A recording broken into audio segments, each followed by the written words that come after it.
కొంతమందికి 4 లక్షలు 3 లక్షలు ఇచ్చి రాయించుకుంటారు. అవి చెల్లయి. ఈ రాజ్ బహదూర్ అమ్మింది కూడా చెల్లదు. అంత చిత్తు కాయిదాలు అవి. సో ఇక్కడ ఈ ఇష్యూ ఏంది? ల్యాండ్ సీలింగ్ యాక్ట్ కింద ఫస్ట్ రాజ్ బహదూర్ ఇస్తే అతనికి 50, 40, 30 ఏమైనా వస్తుందా రాదా అని తేలాలి. తేలినాక ఆయన ఎవరికైనా అమ్ముకునే హక్కు ఉంటుంది తప్ప ఆయనకు అమ్మే హక్కే ఉండదు. సో భూమి తేలకుండా ఆయన ల్యాండ్ సీలింగ్ డిక్లరేషన్ ఇవ్వకుండా అతను ఆర్డీఓ దగ్గర అమ్మినటువంటి వాళ్ళు ఆర్డీఓ దగ్గరికి వస్తే ఆర్డీఓ రిజెక్ట్ చేసిండు, 22A పెట్టిండు. ఆర్డీఓ మాకు ఇయ్యలేదు అని చెప్పి హైకోర్టు పోతే హైకోర్టులో ఆర్డీఓ కరెక్ట్ అన్నది, డివిజన్ బెంచ్ పోతే డివిజన్ బెంచ్ కరెక్ట్ అన్నది, సుప్రీంకోర్టు పోతే స్టే ఇవ్వమంటే ఇయ్యము అన్నది. అది నడుస్తుంది సుప్రీంకోర్టులో. సుప్రీంకోర్టులో రాష్ట్ర ప్రభుత్వమే ఆర్డీఓ పోయి ఏం చెప్పిండు? ఇది గవర్నమెంట్ ల్యాండ్, వీళ్ళకి చెందదు, ఈ కొనుక్కున్న వాళ్ళంతా మా ల్యాండ్ సీలింగ్ యాక్ట్ ప్రకారంగా ఇది నల్ అండ్ వైడ్, ఈ డాక్యుమెంట్లు చెల్లవు, ఇది యాక్టు అని ఆర్డీఓ సుప్రీంకోర్టులో వేసిండు. పోనీ భూభారతిలో పోయి చూస్తే ఇవాళ కూడా పొద్దున ఈ ల్యాండ్ గవర్నమెంట్ ల్యాండు అని భూభారతిలో ఇవాళ కూడా డాక్యుమెంట్ ఉంది.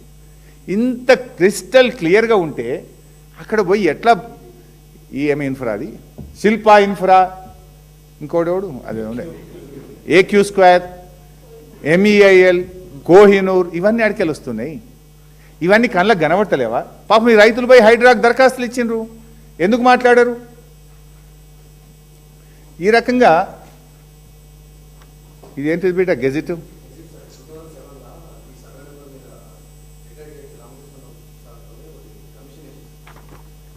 సరే నేను చదివినాక చెప్పలే.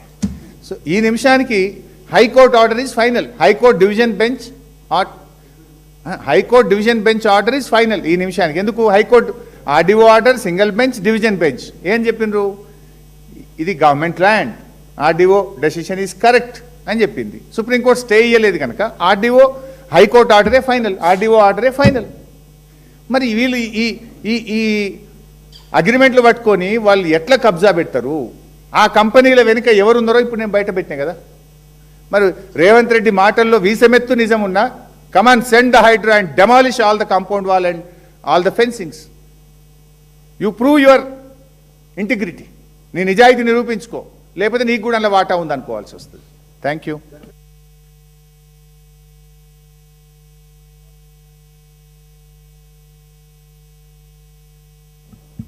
ఇప్పుడు గజ్వేల్ క్యాంప్ ఆఫీస్ మీద దాడి చేసినారు. నేనేమంటున్నా అంటే రేవంత్ రెడ్డి బొమ్మ పెట్టుకుంటే బొమ్మలతో పేరు వస్తుందా? కేసీఆర్ గారు ప్రజల ఆకాంక్షల్ని నెరవేర్చినటువంటి ఉద్యమ నాయకుడిగా, 1 కోటి ఎకరాల మాగాణిగా తెలంగాణ మార్చిన నాయకుడిగా, రైతు బంధు ఇచ్చి 24 గంటల కరెంట్ ఇచ్చిన ఒక ముఖ్యమంత్రిగా తెలంగాణ ప్రజల హృదయాల్లో కేసీఆర్ గారు ఉన్నారు. బొమ్మలు పెట్టుకుంటానో ఫోటోలు పెట్టుకుంటే ప్రజల హృదయాల్లో ఉండరు. బొమ్మలు కాదు కావాల్సింది, ప్రజలకు 6 గ్యారెంటీల అమలు కావాలి. నువ్వు 6 గ్యారెంటీలు అమలు చేసి ప్రజల హృదయాల్లో చోటు సంపాదించుకో. ఈ రౌడీయిజం ఏంది, గుండాయిజం ఏంది? మా జిల్లాలోనే నా క్యాంప్ ఆఫీస్ మీద కాంగ్రెస్ నాయకులు దాడి చేసినారు గతంలో. మా మైపాల్ రెడ్డి ఎమ్మెల్యే గారి క్యాంప్ ఆఫీస్ మీద పటాన్చెరు ఎమ్మెల్యే ఇంటి మీద దాడి చేసినారు. సునీతా లక్ష్మారెడ్డి నర్సాపూర్ ఎమ్మెల్యే గారి ఇంటి మీద దాడి చేసినారు. స్వయంగా రాష్ట్ర సాధకుడు, తెలంగాణ తొలి ముఖ్యమంత్రి, ప్రతిపక్ష నాయకుడు ఇంటి మీదనే ఈ రకంగా దాడి చేస్తే ఈ ప్రభుత్వం ఏం చెప్పదలుచుకుంది ప్రజలకు? ఇంకోటి అడుగుతున్నా, సోనియా గాంధీ కూడా ఇలా గవర్నమెంట్ బిల్డింగ్లే ఉంది కదా, రాహుల్ గాంధీ కూడా ఉన్నారు కదా, మరి మీరు ప్రధానమంత్రి మోడీ గారి బొమ్మ మీ ఇళ్ళలో పెట్టినరా? సోనియా గాంధీ ఇంట్లో మోడీ గారి బొమ్మ ఉందా ఈరోజు చిత్రపటం? రాహుల్ గాంధీ ఇంట్లో ఉన్నదా? Leader of opposition office Rahul Gandhi ఆఫీస్లో మరి నరేంద్ర మోడీ బొమ్మ పెట్టుకున్నాక మా గురించి మాట్లాడండి. మీరు బొమ్మలు పెట్టుకోవడం మీద ఈ చిల్లర రాజకీయాలు కాదు.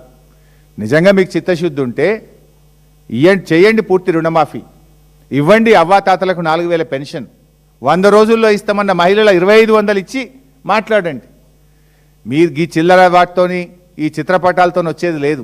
కేసీఆర్ 4 కోట్ల తెలంగాణ ప్రజల హృదయాల్లో ఉన్నాడు. తెలంగాణ సాధకుడిగా, తెలంగాణను అద్భుతంగా అభివృద్ధి పథంలో నడిపించిన నాయకుడిగా, చిరస్థాయిలో చరిత్ర ఉన్నంతకాలం, రాష్ట్రం ఉన్నంతకాలం తెలంగాణ ప్రజల హృదయాల్లో కేసీఆర్ ఉంటాడు.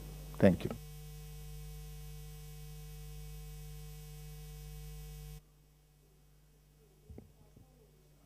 రాష్ట్రంలో కాంగ్రెస్ ప్రభుత్వం అధికారంలో వచ్చిన తర్వాత దళితుల బలహీన వర్గాల భూములను గద్దల్లాగా తనుకపోతున్నటువంటి పరిస్థితి.